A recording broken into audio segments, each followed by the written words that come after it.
ഇറാനും അമേരിക്കയും തമ്മിലുള്ള യുദ്ധം ഉടൻ അവസാനിക്കുമോ എന്ന് ഉറ്റുനോക്കുകയാണ് ലോകരാജ്യങ്ങൾ. യുദ്ധം അവസാനിക്കാനുള്ള ചർച്ചകളെല്ലാം തന്നെ ഇപ്പോൾ നടക്കുന്നുണ്ട് എന്നതാണ് മറ്റൊരു പ്രധാന കാര്യം. അതെല്ലാം അവസാന ഘട്ടത്തിലാണ്, നിർണായകമായ ഘട്ടത്തിലാണ് എത്തി നിൽക്കുന്നത്. ഓരോ ദിവസവും നിർണായകമായ ചർച്ചകളാണ് നടന്നുകൊണ്ടിരിക്കുന്നത്. നിലവിൽ ഇറാനെ കുഴപ്പിക്കുന്ന ഒരു പ്രധാന ചോദ്യമുണ്ട്. അതായത് മുസ്തഫ ഖമീനി എവിടെയെന്ന ചോദ്യമാണ് ഇറാൻ ഭരണകൂടത്തെ വലിയ രീതിയിൽ കുഴപ്പിക്കുന്നത്. ആഗോളതലത്തിൽ തന്നെ ഒരു ചോദ്യമായി മാറിക്കൊണ്ടിരിക്കുകയാണ്. യുദ്ധം തുടങ്ങി 2 മാസം പിന്നിട്ടിട്ടും മുസ്തഫ ഖമീനി പൊതുവേദികളിൽ പ്രത്യക്ഷപ്പെടുകയോ വീഡിയോ ഓഡിയോ സന്ദേശങ്ങൾ പുറത്തുവിടുകയോ ചെയ്തിട്ടില്ല. ഇത് ഇറാന്റെ രാഷ്ട്രീയ നേതൃത്വത്തിനിടയിലും സൈന്യത്തിനിടയിലും വലിയ പരിഭ്രാന്തി സൃഷ്ടിച്ചിരിക്കുകയാണ്. ഫെബ്രുവരി 28-നുണ്ടായ വ്യോമാക്രമണത്തിൽ മുസ്തഫ ഖമീനിക്ക് ഗുരുതരമായി പരിക്കേറ്റതായാണ് ഇറാനിയൻ അമേരിക്കൻ ഉദ്യോഗസ്ഥർ നൽകുന്ന സൂചന. ഗുരുതരമായി പരിക്കേറ്റു എന്നും ഒരു കാൽ മുറിച്ചു മാറ്റേണ്ടി വന്നുവെന്നും നേരത്തെ തന്നെ റിപ്പോർട്ടുകൾ പുറത്തു വന്നിരുന്നു. അതിനുശേഷം അദ്ദേഹം പൊതുരംഗത്ത് വന്നിട്ടില്ല.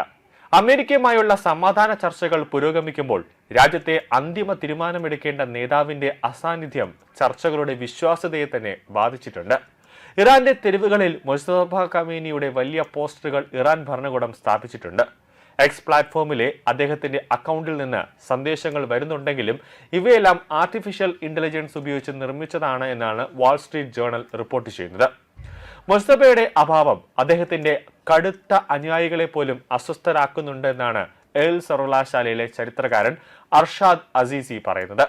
നേതാവിന്റെ അഭാവത്തിൽ ഇറാനിയൻ ഉദ്യോഗസ്ഥർ അമേരിക്കയ്ക്ക് അനാവശ്യ ഇളവുകൾ നൽകുകയാണെന്ന് ഇവർ ഭയപ്പെടുന്നുണ്ട്. മുസ്തഫയുടെ നിശബ്ദത ഇറാൻ സർക്കാരിനുള്ളിലും ഭിന്നതയ്ക്ക് ഒരു പ്രധാന കാരണമായിട്ടുണ്ട്.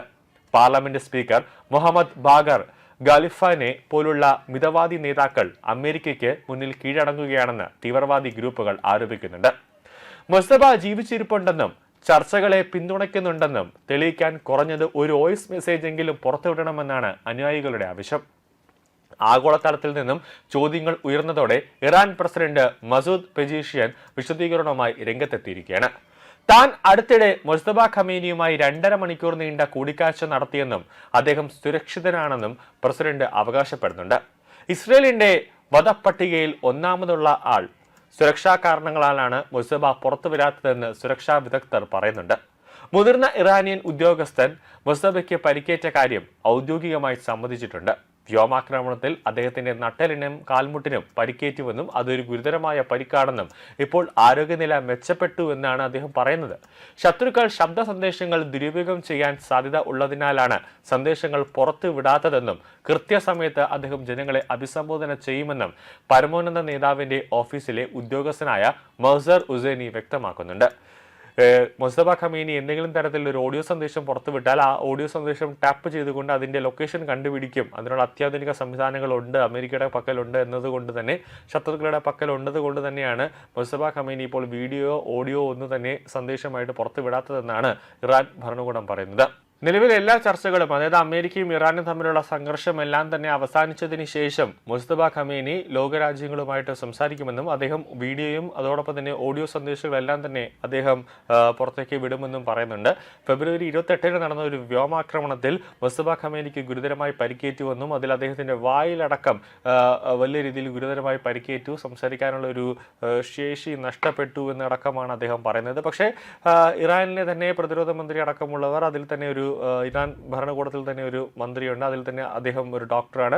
അദ്ദേഹത്തിന്റെ മേൽനോട്ടത്തിൽ വലിയ രീതിയിലുള്ള പരിശോധനയും അതോടൊപ്പം തന്നെ മെഡിക്കൽ ടീമുകളെല്ലാം തന്നെ 24 മണിക്കൂറും മുസ്തഫ ഖമീനിയുടെ അടുത്തുണ്ടെന്നാണ് ലഭിക്കുന്ന വിവരം.